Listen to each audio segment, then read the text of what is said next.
우리는 지금 요한복음 6장의 사건을 계속해서 여행하고 있습니다. 지난주 우리가 부활주일이었기 때문에 부활절 메시지에 대해서 잠깐 살펴보았고, 오늘 다시 한번 요한복음 6장으로 다시 돌아와서 살펴보도록 하겠습니다. 요한복음에 그런 구성적인 특성이 있다라고 말씀드렸는데, 다시 한번 상기시켜드리면, 요한복음은 예수님의 표적이 기록되고 그에 대한 논쟁이나 강화가 이어집니다. 예수님의 가르침입니다. 강화, 그러니까 우리가 미주에 살다 보니까 잘 어려운 단어처럼 느껴지는데요, 예수님의 가르침입니다. 이 구조적인 특성에 대해서 앞선 5장을 예로 들면서 다시 한번 설명하면요, 5장 초반에는 베데스다에서 38년 된 병자 고치는 그런 표적의 기사가 나오고, 그리고 그 이후에 예수님과 바리새인들이 안식일 논쟁이 이어지는 것을 봅니다. 그리고 그 이후에 예수님께서 가르침이 나오는데, 그것은 본인께서 하나님의 아들이심을 증명하고 그것에 대해서 가르치고 있다라는 것을 우리가 보고 있습니다. 이런 독특한 구성이 이루어지고 있다는 것이죠. 그런데 6장의 구성은 약간 그 틀에서 벗어났었습니다. 왜냐하면 6장 처음에 초반부에는 오병이어의 기적이 나왔고, 그리고 그 사건으로 군중들을 많이 먹이신 장면이 나오는데, 그것이 표적이라면 그 이후에 그것과 연관된 예수님의 가르침이 나와야 되는데 가르침이 나오지 않고 어떤 게 나왔어요? 또 다른 표적이 나왔어요. 물 위를 걸으신 예수님의 표적이 나왔습니다. 근데 그것은 지난주에도 말씀드렸지만 군중들을 향한, 오병이어에 있었던 군중들을 향한 가르침이 아니라 그 사이에 예수님께서 그렇게 사랑하시고 그리고 훈련시키시고 있는 이 제자들만을 향한 예수님의 가르침이었다라는 것이죠. 실리적 표적, 그러니까 사람들은 떡을 먹고 병고침을 받고 이런 표적을 쫓아서 군중을 이루고 있었는데, 그 사이에서 제자들에게 비실리적 표적, 바다를 위를 걷는 실생활에 도움이 되지 않는 이 표적을 통해서 예수님께서 그 참된 신앙이 어떤 것인가, 저 군중들과 같이 현실적인 이익과 축복을 바라보고 살아가는 길보다는 예수님을 바로 알고 하나님의 나라와 그 크신 뜻을 생각하며 살아가기를 원하셨던 것이었다라고 말씀을 드렸습니다. 결국 본문에 나오는 무리들이 비본질을 붙잡고 추구했던 사람들이었더라면, 예수님의 제자라면 제자니까 제자의 본질, 신앙의 본질, 믿음의 본질이 무엇인지 가르쳐주고 싶으셨던 것입니다. 그리고 나서 오늘 본문에 보니까 그 오병이어와 관련된 생명의 떡에 대한 강화가 나오는 것을 봅니다. 주님께서 나는 생명의 떡이다 라고 말씀하신 이 명제가 오병이어 사건 바로 뒤에 나오는 것이고, 그렇게 말하는 대상이 누굽니까? 청중이 바로 그 당시 오병이어의 표적 가운데 있었던 무리들에게 교훈하신다라는 사실을 볼 때에, 이 강화는 오병이어의 표적이 결코 단순한 표적이 아니었음을 보여주고 있는 것입니다. 이 오병이어의 표적을 통해서 주님 자신이 생명의 떡이었음을, 십자가에서 자신의 몸을 찢어서 그 우리에게 새 생명을 허락하신 그 참 의미, 참 본질을 보여주시는 것임을 알게 합니다. 예수님이 자기의 몸을 찢어서 우리에게 새 생명을 주셨던 그 떡이, 생명의 떡이 바로 주님이시다라는 것이죠. 그런데 이 강화의 시점이 오병이어의 사건 바로 뒤에 그것과 관련해서 나오는 것이 아니라 제자들과 함께 물을 건너서 장소를 옮긴 이 상황에 오늘의 이 생명의 떡 강화를 이끌어내는 동기가 되었다라는 것이죠. 오늘 본문의 시작인 22절에서 24절에 보면 왜 주님께서 이 생명의 떡 강화를 시작하게 되었는지 그 정황을 이야기를 해줍니다. 우리 22절에서 24절 다 같이 읽겠습니다. 시작. 이튿날 바다 건너편에 서 있던 무리가 배 한 척 외에 다른 배가 거기 없는 것과, 또 어제 예수께서 제자들과 함께 그 배에 오르지 아니하시고 제자들만 가는 것을 보았더니, 그러나 디베랴에서 배들이 주께서 축사하신 후 여럿이 떡 먹던 그곳에 가까이 왔더라. 무리가 거기에 예수도 안 계시고 제자들도 없음을 보고 곧 배들을 타고 예수를 찾으러 가버나움으로 가서, 그 사건의 정황은 이렇습니다. 오병이어의 사건 다음 날 그 표적을 경험했던 무리들은 예수님을 찾아간 거예요. 그들은 예수님의 초월적인 능력을 보았고, 그리고 그에게 축사하시고 떼어주셨던 그 떡과 물고기를 실제적으로 맛보았습니다. 뿐만 아니라 그 작은 보리떡 5개와 물고기 2마리로 배불리 먹고 남은 음식이 12광줄이나 되었다는 것을 두 눈으로 똑바로 보았습니다. 그러면서 그들은 예수님이 이분이 우리를 다스리는 임금이 되었으면 참 좋겠다라고 생각을 했었어요. 그런데 주님은 그것을 아시고 그 자리를 피하셨습니다. 그런데 그 자리에 있었던 무리들이 그 다음 날이 되어서 예수님이 어디 계시지? 그러면서 막 찾아 헤매고 다니는 거예요. 22절에서 말하고 있는 것이 이것입니다. 사람들이 예수님을 찾아다니면서 온갖 추리를 합니다. 어젯밤 분명히 배가 한 척밖에 없었는데 주님은 안 타셨고 제자들만 타고 어디론가 갔다. 그렇다면 주님은 분명히 이 어딘가에 있을 것이다. 이 동네에 계셔야 되는 거 아닌가 라고 온 동네를 다 찾고 다니는 겁니다. 그런데 예수님이 그 동네에 안 계시거든요. 이게 어찌 된 거지? 그러면서 더더욱 열심을 내면서 예수님을 찾고 있었는데, 마치 23절에 디베라 쪽에서 이제 배가 몇 척이 이제 부둣가로 들어오는 거 보고 그 배를 빌려 타고, 그럼 가버나움으로 가셨나? 한번 가서 찾아볼까? 하고 가버나움에 간 거예요. 여러분, 오늘 설교의 포인트는 바로 이겁니다. 여러분, 이 사람들의 열심을 한번 우리가 주목해 보자고요. 열심. 예수님을 만나고자 하는 열심을 보십시오.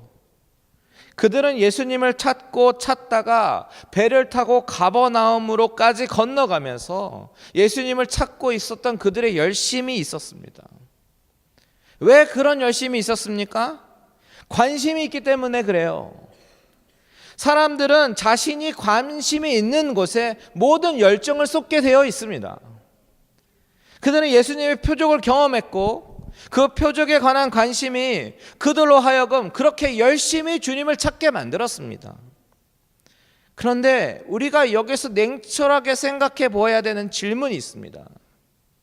그 질문이 무엇이냐면, 그렇다면 이렇게 주님을 찾는 일에 열심인 자들은 과연 신앙이 좋은 사람인가? 라는 것이죠. 과연 이들은 제대로 된 믿음을 가진 사람인가? 우리는 냉철하게 생각해 보아야 되는 것입니다. 이들의 열심은 어디에서 오는 것인가? 우리는 종종 이런 사람들을 주위에서 만나기도 합니다. 너무 열심히 교회 생활을 해요. 열정적이고 때로는 열광적으로 신앙생활을 하는 사람들도 있습니다. 모든 예배 다 참석하고 기도도 열정적으로 합니다. 수련회도 갑니다. 물질로도 아주 헌신적으로 섬깁니다. 마치 오늘 본문에 나오는 사람처럼 말입니다. 그런데 그렇게 열심히 했던 사람 중에 몇 년 후에 다시 만났을 때 한순간에 교회를 떠나고 더 이상 신앙생활을 하지 않는 사람들도 있음을 우리가 보지 않습니까? 도대체 왜 그럴까요? 물론 어떤 특정한 상황이 시험에 들게 만들어서 교회를 떠났을 수도 있습니다. 다른 교회를 갔을 수도 있어요. 시험에 들어서 신앙의 회의감이 들고 내가 그동안 믿고 따라왔던 기독교가 이렇게 세속적이고 세상과 다를 바가 없었단 말인가 하면서 신앙 자체에 회의감이 들어서 아예 신앙을 저버리는 경우도 있습니다. 사실 그것이 지금 한국 교회가 직면한 가장 큰 문제입니다. 성도를 실족하게 만들어서 교회를 떠나게 만든 책임은 한국 교회가 분명히 나중에 하나님 앞에 섰을 때 책망받을 것이에요. 그런데 그 책망은 시험에 들게 만든 것 자체도 있지만 사실은 그렇게 신앙을 저버리게 만든 사람, 그 사람의 신앙을 때로는 점검도 해주고 믿음을 자라게 해주지 못한 것에 대한 그 책임이 더 크다고 생각합니다. 믿음이 견고하고 정말 주님을 사랑하는 올바른 믿음에 기초한 신앙의 사람이었었더라면 자신들이 기대했던 상황과 다른 양상으로 교회가 움직여도 신앙은 저버리지 않았을 것입니다. 결국 그렇게 믿음을 지키게 해주지 못한 것이 교회의 책임이라는 말씀이에요. 제가 무슨 말씀을 드리려고 하는 거냐면, 오늘 본문에 나오는 이 예수님을 찾는 그 열심히 있는 사람들, 그 사람들을 보면 그들의 열심 자체가 그들의 신앙의 표지가 되지 못한다라는 말씀을 드리려고 하는 거예요. 어린 신앙 혹은 잘못된 신앙이다라는 거죠. 본질을 보지 못하고 비본질에 매달려서 사는 신앙이라는 것입니다. 여러분 한번 냉철하게 생각해 보십시오. 여러분이 열심히 과연 하나님을 바로 알기 때문입니까? 여러분은 분명한 하나님의 자녀라는 확신이 있으십니까? 그분에 대해서 얼마나 알고 계십니까? 오늘 본문 25절을 보면 이 사람들은 라비여 언제 여기 오셨나이까? 라고 묻습니다. 그런데 주님의 반응은 어떻습니까? 그들의 질문에 대답을 하시지 않고 매우 엄중하게 말씀하시는 거예요. 26절 우리 다 같이 읽겠습니다. 시작. 예수께서 대답하여 이르시되 내가 진실로 진실로 너에게 이르노니 너희가 나를 찾는 것은 표적을 본 까닭이 아니요 떡을 먹고 배부른 까닭이로다. 어떤 조금의 여지도 남겨두지 아니하시고 주님은 그들의 마음을 꿰뚫어 아시는 거예요. 그들의 동기의 문제를 직접 지적하셨습니다. 너희가 나를 찾는 것은 표적 때문이 아니다. 그러니까 나를 하나님의 아들로서 인정하는 그런 신앙 고백으로서 나를 찾는 것이 아니라 너네들이 떡을 먹고 배부르기 때문이다 라고 지적하십니다. 그들의 동기는 신앙이 아니었어요. 하나님의 아들을 믿는 믿음이 아니었습니다. 이들의 믿음은 다른 동기가 있었는데 그것은 떡을 먹고 배불러 봤기 때문입니다. 그들의 다른 동기를 주님께서 지적하시는 이 장면은 그들의 열심이 잘못된 동기에서 비롯된 것이다 라고 말씀하고 계시는 거예요. 주님은 이 지적을 통해서 겉으로 드러나는 열심을 만들어내는 이 마음 속의 동기가 무엇인가 이것을 질문하게 만듭니다. 그리고 주님은 오늘 우리에게도 동일하게 질문하실 수도 있습니다. 여러분, 여러분의 열심의 동기는 무엇입니까?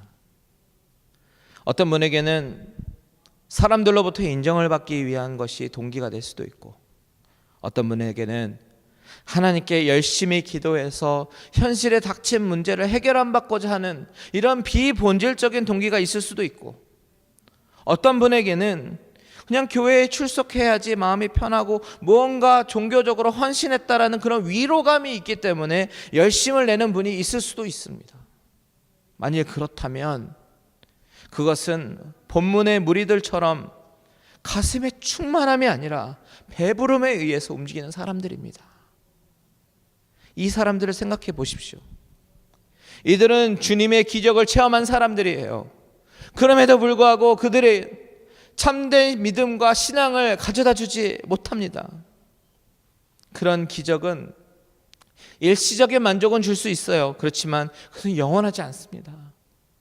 그렇다면 우리가 추구해야 되는 신앙이란 어떤 것이 되어야 되는가? 이것을 한번 깊이 생각해 보아야 합니다. 참된 신앙이라는 것은 눈에 보이는 기적, 병고침, 방언, 신유, 입신 이런 것들을 추구하는 것이 참된 신앙이 아니라 우리의 관점이 영원한 것을 바라보느냐라는 것입니다. 다시 말하면 자신의 소원 성취를 위해서 신앙생활을 하거나 신비적 영적 세계의 체험을 추구하는 단계 정도로 신앙생활하는 것이 아니라 그 차원보다 훨씬 높은 차원, 즉 이 세상의 것이 아닌 영원한 것을 바라보는 이 관점의 전환이 바로 우리가 추구해야 될 본질적 신앙이라는 것입니다. 우리 27절 다 같이 읽겠습니다. 시작. 썩을 양식을 위하여 일하지 말고 영생하도록 있는 양식을 위하여 하라. 이 양식은 인자가 너에게 주리니 인자는 아버지 하나님께서 인치신 자니라. 아멘. 바로 이것이 우리가 오늘 본문을 통해서 깊이 생각해 보아야 하는 부분입니다. 주님은 이렇게 말씀하시는 거예요. 너희가 지금 나를 찾으러 바다 건너까지 온 이 열심 대단할지 모르겠지만 그것은 먹고 살자고 나를 찾는 것이야. 이렇게 나를 찾는다면 결국은 너희들은 죽고 말 것이야. 영생하도록 있는 양식을 위해서 나를 찾아라. 그러면 너희들은 영원히 살 것이다 라고 말씀하시는 것입니다. 주님의 이 말씀을 오해하면 마치 그리스도인이 이 세상에서 직업을 가지고 사는 것 자체가 헛된 것이라고 하시는 것처럼 들릴 수도 있어요. 그런데 그런 말씀이 아닙니다. 주님은 우리가 이 땅을 살아가야 하는 자세, 먹고 살아야 된다는 사실을 부인하거나 그런 것을 무시하시지 않으십니다. 성경이 가르치는 바는 오히려 세상에서 직업을 가지고 살아갈 때에 불신자보다 더 열심히 살라고 하십니다. 마치 하나님 앞에서 하는 것처럼 하라고 하는 것이 성경의 원리입니다. 그런데 주님의 의도는 무엇보다도 영혼을 위해서 그만큼 염려하고 힘쓰라라는 것입니다. 배부름의 욕구가 그들로 하여금 주님을 찾아서 바다까지 건너서 오게 만들었습니다. 우리가 이 세상에서 보여주는 그 열심 정말 대단하지 않습니까? 세상에서. 정작 그런데 우리의 신앙의 영역에서는 어떻습니까? 그런 열심을 가지고 살아가지는 않아요. 썩을 것을 위해서는 우리의 생명까지도 걸지만 영생을 위해서는 조금의 시간도 들이지 않습니다. 썩는 양식이라는 표현은 우리가 천국 갈 때 가지고 갈 수 없는 그런 일시적인 지상에서 끝나는 그런 가치를 이야기하는 것이죠. 반면에 영생하도록 있는 양식은 우리가 죽은 후에도 영원히 우리의 것으로 남게 될 것을 이야기하는 것입니다. 일시적인 만족을 얻기 위해서 목숨을 걸었지만 영원한 만족을 위해서는 약간의 노력도 기울이지 않는 것을 성경은 어리석다라고 이야기하는 것이죠. 여러분, 우리는 혹시 너무 물질 지상주의적으로 살고 있지는 않습니까? 영원한 본질의 것을 추구하기보다는 너무나도 1차원적인 비본질적인 것에 집중하며 살고 있지는 않습니까? 물질, 명예, 사회적 교류, 체면, 나의 의, 이런 것이 우리에게 영원한 생명을 줄 수 없음을 반드시 기억하시기 바랍니다. 우리는 이 세상에서 한 번 살고 끝날 인생이 아니고요, 반드시 죽음 이후에 영원한 세계가 있음을 믿고 인정하기 때문에 그 세계를 바라보면서 우리의 신앙의 초점도 그것이 되어야 한다라는 것입니다. 그렇게 되면 이 세상에서 추구하던 물질적 가치가 우리를 무너뜨리려고 할 때에 흔들리지 않을 것이에요. 그 물질적 가치에 기반을 두고 살아가는 사람은 그 가치가 무너지면 흔들립니다. 그런데 우리의 기반이 하나님의 나라라면 물질이 하루아침에 없어져도 하나님 의지하며 살 수 있어요. 세상적 성공에 실패를 하더라도 그 뒤에 숨어있는 하나님의 계획을 바라보면서 견딜 수 있습니다. 돈을 많이 벌고 부자가 되어도 그것 자체의 만족을 느끼는 것이 아니라 그 물질이 하나님의 나라의 확장을 위해서 사용될 때 참 기쁨과 참 만족을 얻을 수 있는 것입니다. 이렇게 우리의 관점이 영원한 것을 사모하는 그 관점으로 바뀌는 것, 이것이 진정한 신앙인 줄 믿으시기 바랍니다. 우리 주님께서 27절에서 썩을 양식이 아닌 영생하도록 하는 양식을 위하여 일하라 라고 말씀하시는 요지가 바로 그것인 것이에요. 그런데 그렇게 말씀하셨을 때 사람들의 반응이 어땠습니까? 28절 다 같이 봅니다. 시작. 그들이 묻되 우리가 어떻게 하여야 하나님의 일을 하오리이까? 이 무리들은 그러면 우리는 어떻게 해야 됩니까, 주님? 이렇게 물어봅니다. 그때 우리 주님의 대답을 주목해 보십시오. 29절 같이 있습니다. 시작. 예수께서 대답하여 이르시되 하나님께서 보내신 이를 믿는 것이 하나님의 일이니라 하시니. 주님의 대답은 하나님께서 보내신 이를 믿는 것이 하나님의 일이다 라고 대답을 하십니다. 하나님께서 보내신 이, 즉 예수 그리스도를 믿는 것, 그 예수가 나의 그리스도가 되고 나의 구속자가 되고 내 인생의 주인이 되신다는 사실을 믿는 것이 바로 하나님의 일이다 라고 말씀하고 계시는 거예요. 여러분, 하나님께서 요구하시는 것 다른 것 아닙니다. 믿음입니다. 믿음. 우리가 영원한 것에 눈을 들어 바라보고 영원한 양식을 위해서 추구하며 살아가기로 결단하신다면 하나님이 요구하시는 것은 바로 이 일 열심이 아니라 바로 믿음이다라는 것을 꼭 기억하시기 바랍니다. 그렇다면 믿음이라는 것은 어떤 것인가? 성경에서 가르쳐주고 있는 믿음은 인격적인 것이에요. 관계에 대한 것입니다. 하나님께서 보내신 자 예수님을 믿는 것이고 예수님의 인격을 신뢰하는 것입니다. 너 나를 믿느냐라고 물을 때에 이것은 인격에 대한 신뢰를 묻는 것입니다. 이것은 예수를 믿으면 문제가 해결된다? 아니에요. 예수를 믿으면 형통하게 된다? 이런 건 아닙니다. 진짜 믿음이라는 것은 당장 문제가 해결되는 것을 추구하기보다는 비록 어떤 기도 제목을 가지고 오랫동안 기도하고 있었더라도 그 문제를 그대로 안고 살아가더라도 그럼에도 불구하고 God is so good all the time, 그 선하신 하나님이라고 고백할 수 있는 그 신앙, 그 하나님의 선하심에 대해서 의심하지 않고 이 과정을 통해서도 나에게 유익하게 하실 하나님, 바로 그분에 대한 신뢰를 가지는 것, 이것이 주님이 말씀하시는 믿음인 줄 믿으시기 바랍니다. 말씀을 맺겠습니다. 존 버년의 철로 역정이라는 소설 잘 아실 거예요. 그 소설이 우리에게 보여주는 것은 신앙의 길이라는 것은 천국을 향해서 매일매일 꾸준히 걸어가는 순례자의 길, 여정이라는 것입니다. 그 여정에는 항상 행복한 일만 있지 않습니다. 어쩔 땐 유혹도 있고 어쩔 땐 낙심도 있습니다. 절망도 있습니다. 그런데 그 가운데 다시 일어나서 끝까지 목적지까지 가는 것, 그냥 투벅투벅 걸어가는 것이 신앙의 여정이다라는 것을 보여주고 있습니다.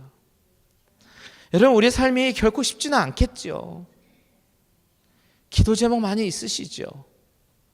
그것을 놓고 기도하지 말라는 것이 아니라 우리 주님은 분명 모든 삶의 문제를 해결해 주실 수 있는 능력의 하나님이시기 때문에 삶의 문제를 위해서 기도하고 간구해야 합니다. 주님은 간구하라고 하셨습니다. 하지만 그것만이 목적이 되는 것은 신앙의 본질을 잊어버리는 것이라는 것입니다. 우리 갈릴리 은혜교회 성도님들은 주님을 믿고 섬기는 목적이 나의 소원을 이루기 위해서가 아니라 영원한 것을 사모하며 하나님의 나라의 확장을 바라보며 나의 매일 순간순간의 삶이 그 하나님의 나라의 확장에 기여하기를 소원하고 믿음의 본질에 따라 순종하면서 살아가는 그런 성숙한 신앙인이 되시기를 주님의 이름으로 축원드립니다.